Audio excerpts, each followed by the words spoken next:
에베소서 5장 22절에서 28절까지 보도록 하겠습니다.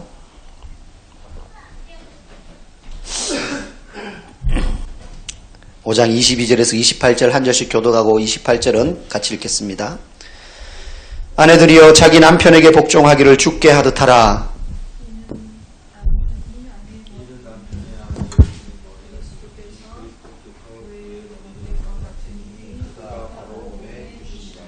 그러므로 교회가 그리스도에게 하듯 아내들도 범사에 자기 남편에게 복종할지니라.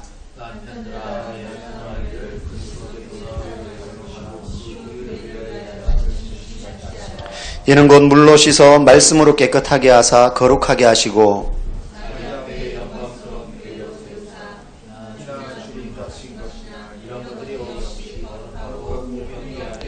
같이 읽겠습니다. 이와 같이 남편들도 자기 아내 사랑하기를 자기 자신과 같이 할지니 자기 아내를 사랑하는 자는 자기를 사랑하는 것이라. 아멘. 우리 옆에 있는 분들도 앞뒤 둘러보시면서 사랑합니다, 반갑습니다 한번 인사할까요? 네. 오늘 날씨가 어제까지는 무덥더니 오늘 갑자기 또 봄이 또 사라진 것처럼 아침에 저는 반팔 입고 교회 출근했다가 저녁에 옷 갈아입으러 집에 가는데 막 기침이 재채기가 나오고 춥더라고요. 지금도 약간 콧물이 그렁그렁 거리는데요. 오늘 말씀의 제목은 결혼 서약의 중요성입니다. 여기 보니까 다 결혼을 하신 분들인데요. 또 해보셨던, 그리고 지금 보신 상태에 계신 분들이죠. 예. 혹시 여러분 결혼 서약의 내용 기억하시는 분 계십니까? 결혼 서약. 권사님 혹시 기억나세요? 기억 안 나십니까? 거기 강한 부정을 막 하시는데요. 네. 기억을 못하더라도 대충 어떤 내용이겠거니 하는 아마 생각은 하실 건데, 왜냐하면 어느 결혼식이라도 가보면 주례사의 내용은 조금씩은 차이가 있지만 나중에 성경책에 손을 얹고 서약할 때 내용은 거의 비슷합니다. 문구가 조금 다를 수는 있지만 무슨 내용을 가지고 서약하는지는 대부분 일맥상통하기 때문입니다. 대부분 이런 말이 들어가죠. 뭐 주르륵 이야기하는데 그 가운데 꼭 들어가는 말이 기쁠 때나 슬플 때나 변함없이 사랑하고 존경하며 내 몸과 같이 아끼며 살겠습니까? 그렇게 살고 있습니까? 변함없이 혹시 내 몸과 같이 아끼고 존경하고 있습니까? 존경은 개뿔 그냥 헤어지지 못해서 살고 있습니다. 혹시 그런 분 계시지 않는지 모르겠어요. 우리 교회는 그런 분 한 분도 없으리라고 생각을 합니다.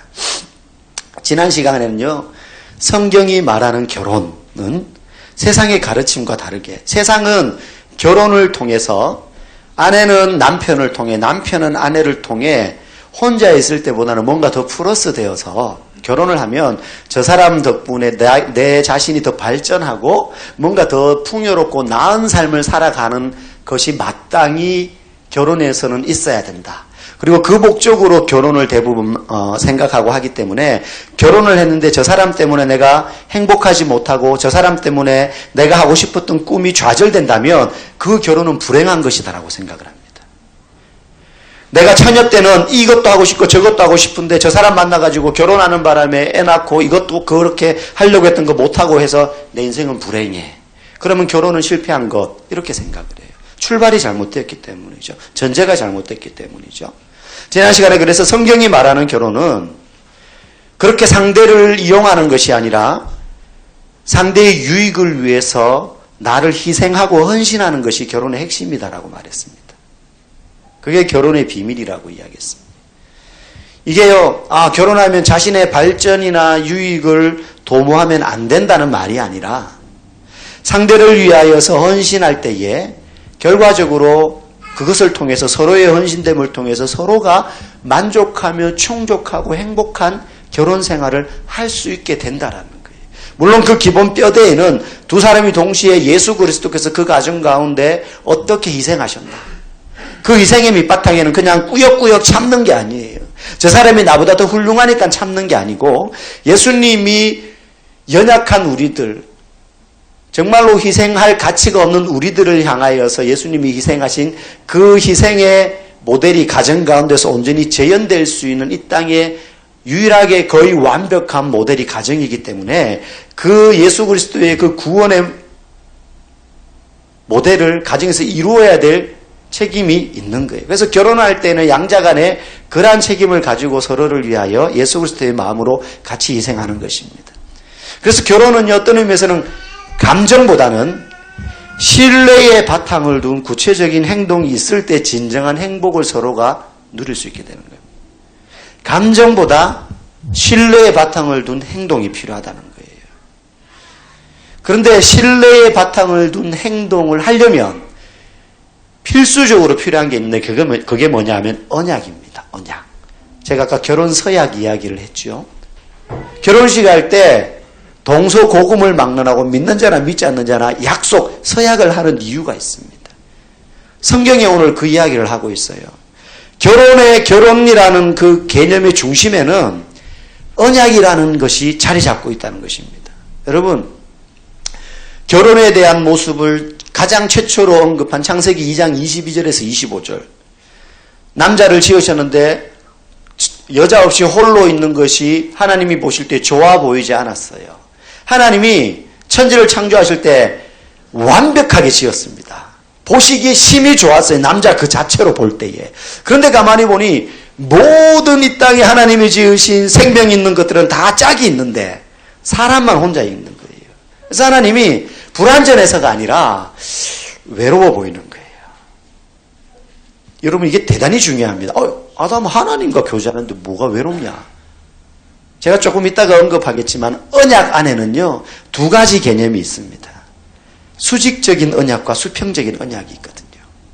아담과 하나님 사이의 수직적인 관계는 아무런 문제가 없었어요.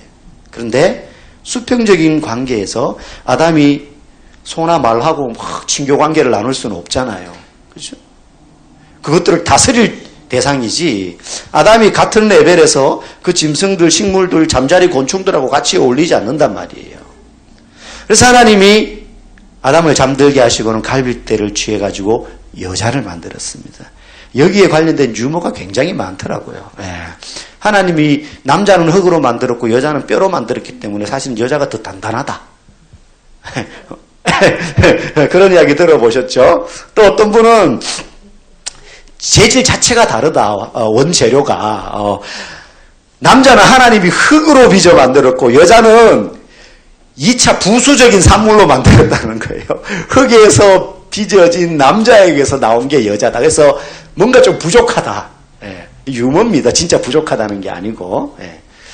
어쨌든 그렇게 딱 만들었을 때에 그 2장 22절에서 25절 보면 이제 그렇게 창조하고 난 다음에 하나님이 결혼에 대한 이야기를 합니다. 뭐라고 말합니까? 남자가 부모를 떠나 그의 아내와 합하여 한 몸을 이룬다. 여기서 합하다라는 말이 무슨 뜻이냐면요. 요즘으로 이야기하면 접착제로 딱 붙인다는 거예요. 접착제. 옛날에는 천연 접착제가 뭡니까? 악교지 않습니까? 본드가 없잖아요. 그죠? 악교로 딱 붙이는 거예요. 그게 합하다라는 말이 히브리어예요. 그렇게 붙이면 악교로 붙이듯이 찰싹 들러 붙인다. 이 말은 뗄 수 없다는 거예요. 그래서 강력한 구속력으로 하나가 된다는 거예요. 그런데 이렇게 강력한 구속력이 있는 연합은요. 감정으로만 안 된다는 겁니다. 약속, 언약이 있어야 철썩 붙는다는 거예요. 감정은 철썩 못 붙입니다. 강력한 이끌림은 있어요. 감정은. 그런데 여러분 감정으로는 강력한 이끌림은 있지만 오래도록 붙이고 있지 못해요. 접착제로 말하면 여러분 약속, 언약은 진짜 악교 같은 것이고요. 감정은요 이거 왜 글루건 있잖아요. 금방 뜨거워져가지고 금방 붙이는데 땡기면 그냥 뚝 떨어져 버려요. 그렇죠? 그것만으로는 접착력을 유지하지 못한다는 겁니다. 결혼이 그러하다는 거예요. 감정이 중요하지만 감정만으로 이렇게 강력하게 오랫동안 지속적으로 붙어있는 연합하는 것은 불가능하다는 것입니다. 여러분 그거 실제로 경험하면서 사시잖아요. 여러분 중에 지금도 남편과 아내를 보기만 해도 막 사랑의 감정이 불붙듯이 불타오르는 분 계십니까 혹시? 계세요? 솔직히. 네 하는 분이 혹시 계실까봐 제가 그 다음 문장도 적어놨어요. 그런 분 계시면 정서적으로 약간 안정이 필요합니다. 아무도 없네요. 한 20년 됐고 10몇 년 된, 아니면 저는 한 10년 됐는데 아직까지도 우리 남편만 보면 막 가슴이 벌렁벌렁거리고 우리 아내만 보면 눈에서 하트가 뿅뿅뿅거리고 막 흥분이 되고 막 그래요. 약간 좀 이렇게 진정제를 드셔야 될 뿐이에요. 정상이 아닙니다. 여러분, 아까 말씀드린 것처럼 언약은요, 수평적인 측면과 수직적인 측면이 함께 포함되어 있다 그랬습니다. 아담을 통해서 하와를 창조하신 그 순간부터 언약이 완전히 이루어지는 것입니다. 이제. 그렇죠? 수평적인 언약은 바로 사람과 사람 사이의 관계입니다. 친구끼리 약속하고 하는 거죠. 나라와 나라 사이에 맺는 조약입니다. 수직적인 언약은 하나님과 인간 사이에 맺는 약속인데 결혼 속에는 이 두 가지가 다 들어있다는 거예요. 사람과 사람 사이에 지장 찍고 인감도장 찍으면서 거래하는 건 수평적인 언약입니다. 결혼은 이것과 이게 다 들어있다는 거예요. 잘 보세요. 말라기서 2장 14절에 보면요, 이렇게 말합니다. 그는 네 짝이요 너와 서약한 아내로 돼. 저 사람은 너의 짝인데 너와 서약한, 언약한, 약속한 아내이다라고 말해요. 약속한. 결혼에 대해서 이야기하는데, 부부에 대해서 이야기하는데 언약한 관계라는 거예요. 수평적인 관계죠. 그죠? 수평적인 언약을 이야기하죠. 남편과 아내 사이에 결혼할 때 맺은 언약, 수평적인 언약이 들어있습니다. 잠언 2장 17절에 보면요, 또 뭐라고 이야기하느냐면 젊은 시절의 짝을 버리며 그의 하나님의 언약을 잊어버린 자. 이게 지금 문맥을 보면 무슨 내용이냐면 아내가 방종했어요. 아내가 죄를 지었고 방탕했어요. 그런데 그런 아내라 할지라도 버리면 하나님과의 언약을 잊어버린 자가 된다는 거예요. 무슨 말입니까? 수평적인 언약으로 부부 사이가 된 사람은 그 순간 하나님 앞에서 하나님과도 언약을 맺은 관계라는 거예요. 부부는. 그렇기 때문에 아내가 방종했다 할지라도 그 아내를 버리는 건 수평적인 언약을 깨는 것뿐만 아니라 하나님과의 언약도 저버리는 게 된다는 것입니다. 그래서 결혼은, 부부 사이는 이 두 가지가 다 들어있는 것입니다. 창조 때부터 이 원리가 들어있어요. 그래서 여러분, 결혼 서약할 때 이 여인을, 이 남자를 아내로, 남편으로 맞아 하나님이 정하신 거룩한 결혼의 연대를 이루고 그것을 통해서 서로 깊이 사랑하고 존경하며 의무를 다하고 충실하게 섬기고 신실하고 온유한 마음가짐으로 함께 살며 소중히 여기겠습니까? 그러면은 남자들은 네! 그리고 여자들한테 마이크 딱 대면서 목소리 작으면은 다시 합니다. 그러면서 하면 여자분들도 면사 벗은 채로 네! 그렇게 이야기하잖아요.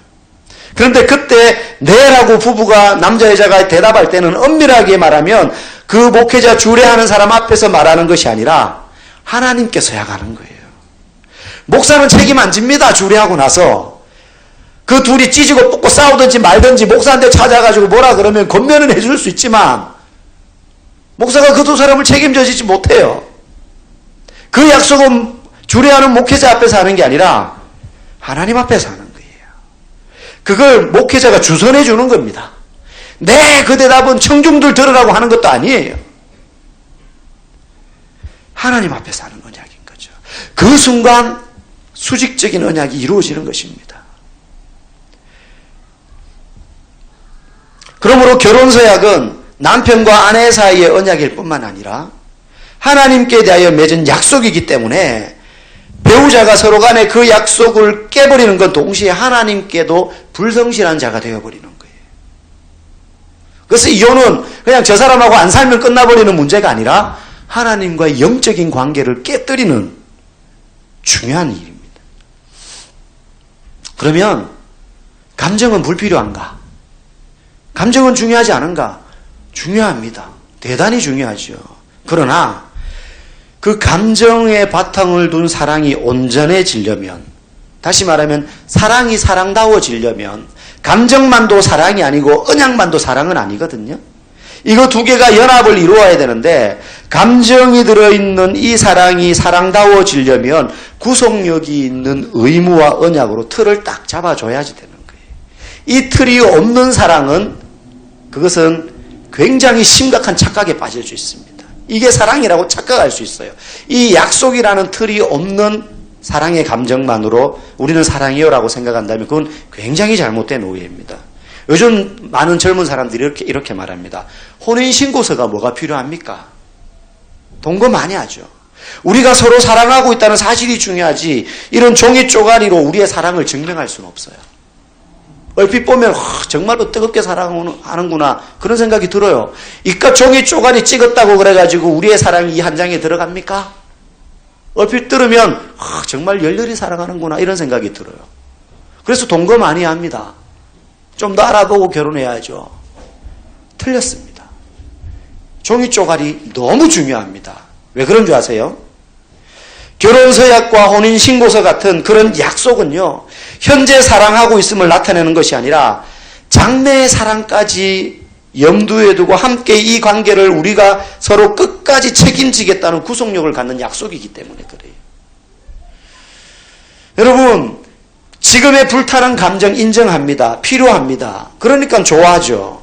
그래서 결혼하죠. 그런데 그 감정이 1년 후, 5년 후, 10년 후, 20년 후에도 계속 지속되리라는 장담, 지금 뜨겁게 사랑하는 그 사람들도 못해요. 못합니다. 그래서 서약이 중요한 것은요, 지금 현재의 사랑을 장래까지 보증할 수 있는 틀을 잡아주는 것이기 때문입니다.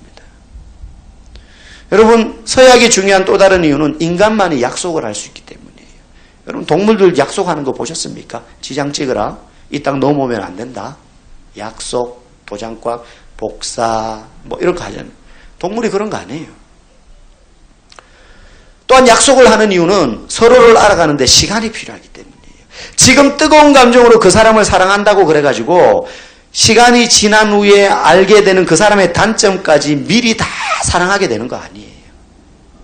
적어도 부부가 오랜 시간을 함께 하면서 밑바닥까지 들여다보고 저 사람의 장점과 결점을 속속들이 알게 된 뒤에도 온 마음을 다해서 그 사람을 사랑할 수 있다면 더 바랄 것 없는 행복한 결혼 생활을 지속할 수 있는데 그걸 가능하도록 유지시켜주는 것이 서약입니다. 약속이에요. 그래서 언약은 너무너무 중요한 것입니다. 그래서 여러분 결혼할 때 주례 목사님 앞에서 서약하는 게요. 이제 이것만 하면 끝이다 이제 이런 게 아니에요.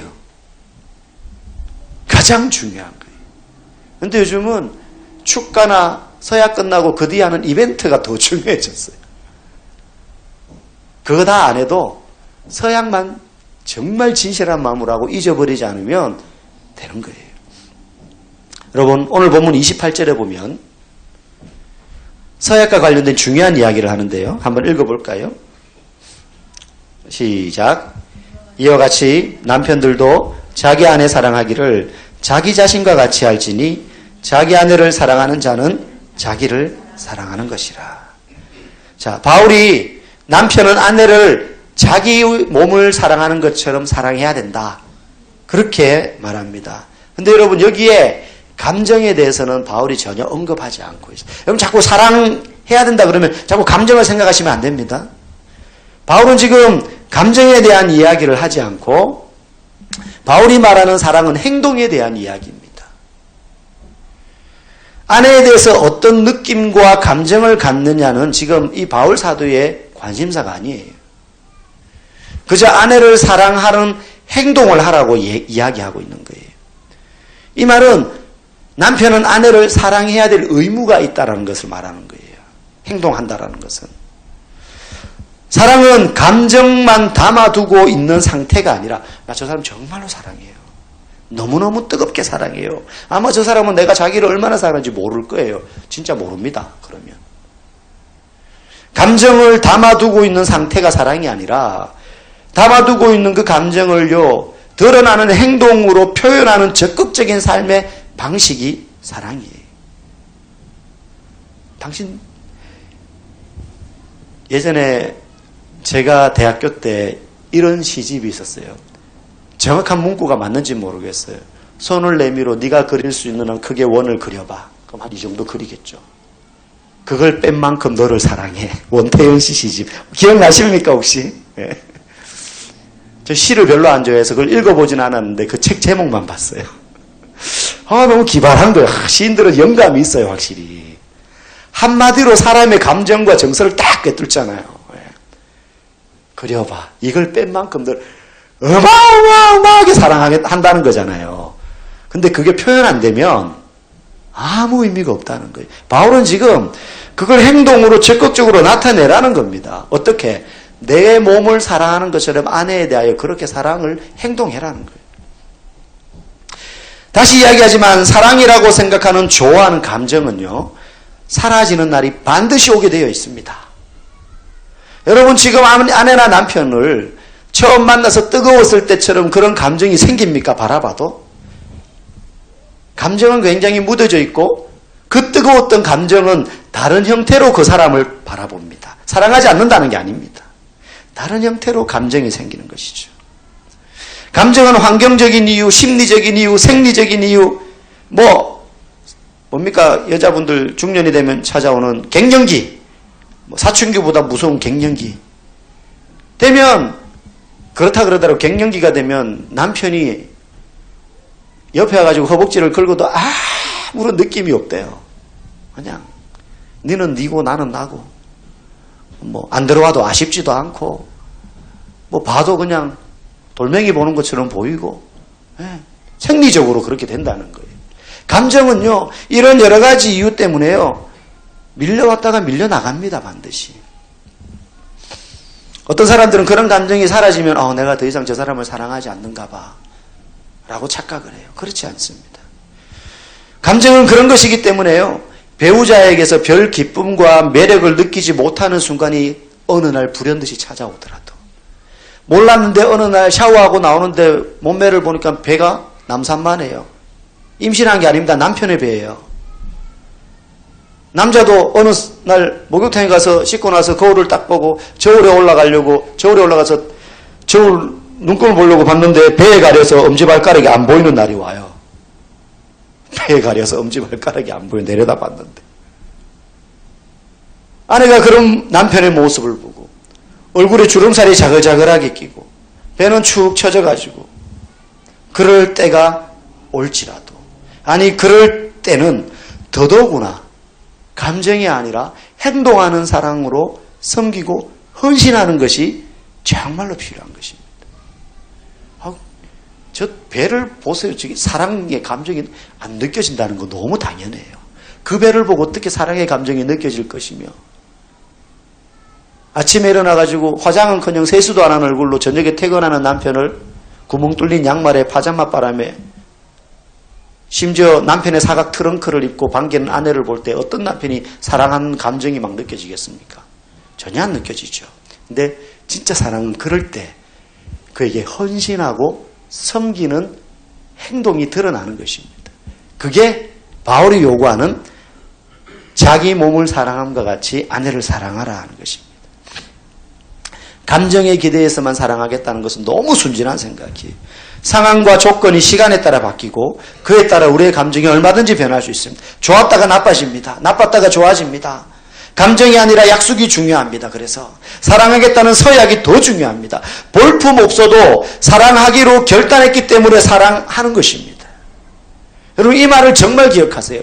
볼품 없어도 전혀 사랑스러워 보이지 않아서 사랑스러운 감정이 느껴지지 않는데도 불구하고 사랑하기로 서약했기 때문에 저 사람을 사랑하는 거예요.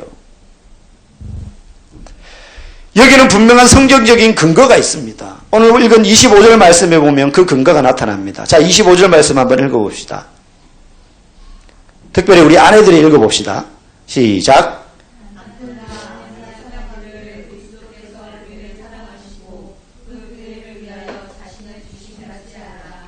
집에 가서 한 번 더 읽어주시는데 이렇게 읽었어요. 남편 얼굴을 보면서, 야 남편아, 나를 사랑하기를 예수님이 교회를 사랑하시고 그 교회를 위해서 자기를 십자가에 내어주신 같이 나를 사랑하래. 알겠지? 우리 아내 오늘 저한테 해야 되는데, 그럼 남편들은 뭐라 그래야 됩니까? 아멘. 하나님의 말씀으로 받아서. 예수님께서 십자가에 달리시면서 타락한 인간들을 보시면서요, 참으로 너희들이 매력적이고 너희를 보니 너무너무 사랑하고 싶은 마음이 내 속에서 정말로 한없이 샘솟아 올라오니 내가 너희를 위하여 내가 십자가에 못 박혀 죽는 것이 전혀 아깝지 않구나 여러분 이렇게 하면서 달리셨습니까? 그렇지 않아요. 오히려 성경에는 그렇게 나와 있지 않지만 겟세마네에서 기도하면서 하나님, 내가 이런 인간들을 위해서 죽어야 합니까? 기도 끝나고 이제 조금 있다가 군병들이 저를 잡으러 올 텐데 예수님 아시잖아요. 지금 내 옆에 있던 제자들, 저 보십시오. 지금 기도하라고 깨어있으라고 몇 번이나 얘기했는데도 지금 코 골고 자고 있는데 저것들 조금 있다가 군병들이 오면 단 한 놈도 남지 않고 다 도망갈 거 아닙니까? 그 중에 저를 판 놈도 있습니다. 예수님은 가룟 유다가 자기를 팔 줄 미리 아셨잖아요. 이미 만찬할 때. 예수님이 그런 마음이지 않으셨을까요?